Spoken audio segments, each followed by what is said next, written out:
Hello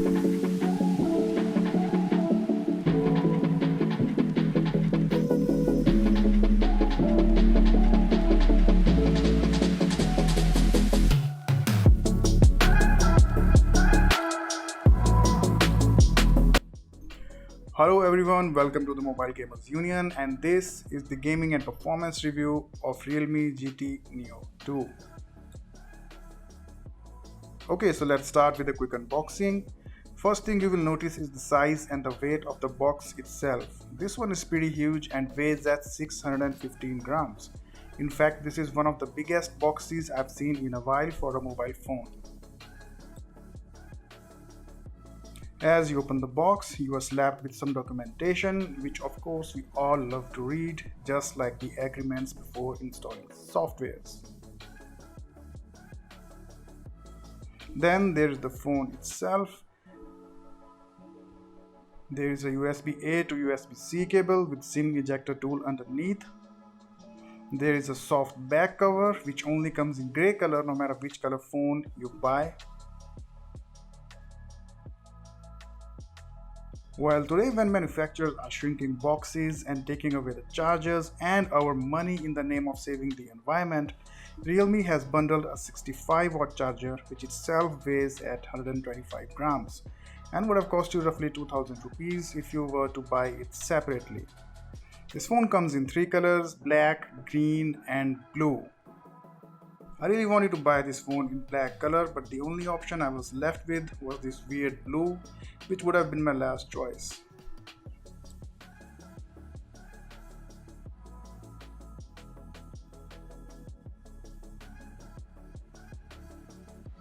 Anyway, so moving on to the specs. This phone comes with Snapdragon 870 chipset, 65-watt fast charging, and it also has a vapor chamber for more efficient cooling so you can game for longer sessions without your phone heating up. And the screen is an excellent 120Hz AMOLED panel which looks really great when consuming media and playing games. Main camera is 64 megapixel with 8 megapixel ultra wide, which was better than I expected. And the last good part, it comes with really good dual speakers, which you really need to experience in person to appreciate. Okay, so let's move on to the testing. First, let's get the benchmarks out of the way. So for starters, I ran the Antutu benchmark and it scored a very good 7,16,000, which is better than its competitors in its price range.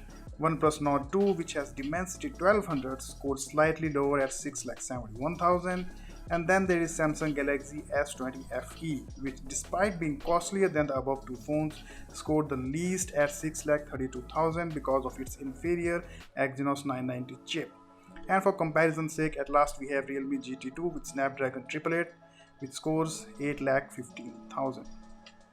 Same story continues in the Geekbench. GT Neo 2 scored a very respectable 3063, which is better than its competitors in its price range, as you can see in the chart. OnePlus Nord 2 scored 2847 and Samsung scored even lower at 2315, proving again how slow the Exynos chip is as compared to Snapdragon and MediaTek. And Snapdragon 888 got the highest score for obvious reasons. And at last I ran CPU throttling test to see how much performance is lost during heavy stress. I didn't really had very high hopes from Snapdragon 870 as 8 series chips are infamous for overheating, but it performed much better than I expected. As you can see, Realme GT Neo 2 retained 86% of its performance under heavy load, while OnePlus Nord 2 suffered the worst and retained only 80% of its peak performance. Samsung S20 FE performed almost the same as OnePlus, being ahead with only 1%. Snapdragon 888 on the other hand performed rather well and had the least performance drop.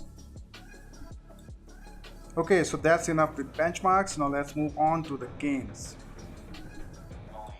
First one we are testing is Call of Duty. The thing I like about Call of Duty is that graphics are really good, which can be compared to the original Modern Warfare, and it is very well optimized.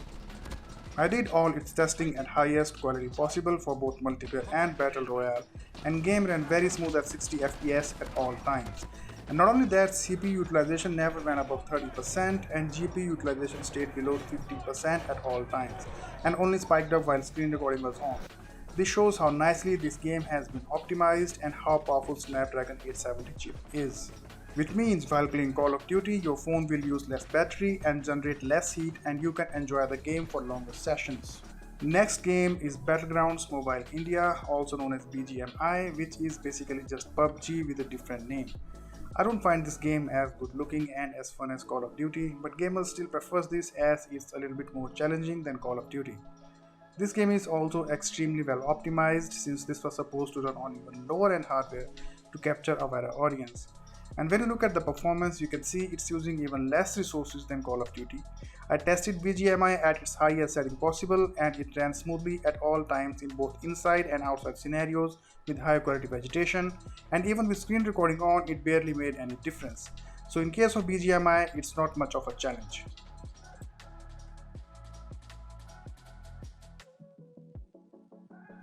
And guys, this is the first video of my channel. A lot more gaming videos are coming, so if you are enjoying this video, please consider subscribing to the channel and leaving a like.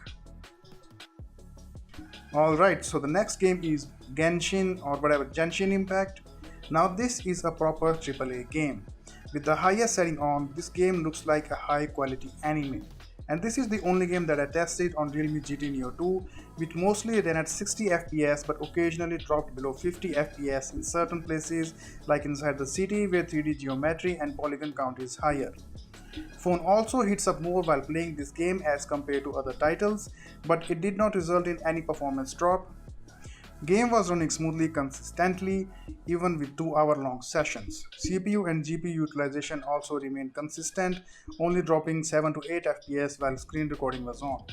Overall experience with this game was very smooth and enjoyable at the highest possible settings. Okay, so the next game I'm testing is Grid Autosports. This is probably the heaviest game on Android and iOS since this game was not developed ground up for mobile devices. It was rather a port of the original game which came out on PC and consoles. Initially, this game was only available on iPhones and a handful of selected high-end Android phones, but now it's available for mid-range mobile phones as well.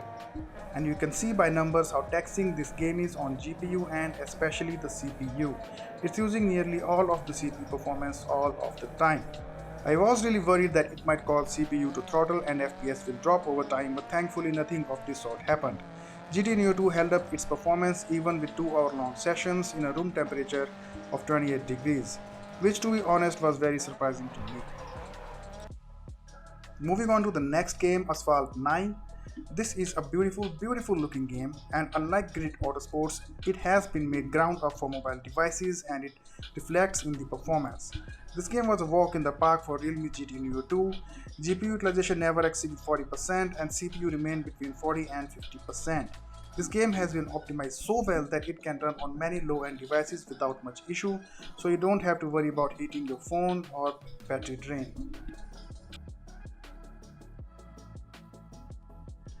Okay, so now what about emulators? Since phones are getting powerful and powerful every day, it's getting easier to play PlayStation 2 and PSP games, and I have tested a few. First emulator I tested is Aether SX2, which is a PlayStation 2 emulator. I only increased the resolution to 2x, other than that I did not make any changes to the default configuration. And the first game I tested was Need for Speed Underground 2, which I wish EA released on Android and iOS, but I think for now this will have to do. The game is locked at 30 FPS by the developers and it ran very smoothly with GPU running at 30% and CPU a little bit higher at 60%, which is nothing to be worried about. And the next game I tested was Jet Li Rise to Honor, which ran effortlessly at 30% utilization of both CPU and GPU, so not all games use resources in the same way. I will be testing more PS2 games in my next video, so stay tuned for that. Now for PSP Games, I fired up PPSSPP emulator, set the render resolution to 3x, and the first game I tested was God of War Ghost Sparta. This game ran very smoothly at 60 FPS without any issues. Even after changing resolution to 5x, it did not make any difference in the performance at all. Second game I tested was Taken, and it was a similar story. Game ran like butter without any hiccups, so clearly PSP emulation is a piece of cake for the mighty Snapdragon 870 chipset. Overall, Realme GT Neo 2 turned out to be a very powerful gaming phone which can handle everything you throw at it without breaking a sweat. I can easily recommend this phone to anyone who is looking to buy a gaming phone at a decent budget. Currently the phone is retailing at 32,000 rupees, but I got this phone in Flipkart sale for 23,000 rupees, which was an excellent deal. Alright guys, this is it for now. In my next video, I'm testing more than 15 games on Realme GT Neo 2, and there will be another video for PS2 and PSP Games alone where I will be testing another 15 games. So if you want me to test any specific game, please let me know in the comments and I will include them in my next video. So if you want to watch that, please subscribe to the channel. See you in my next video.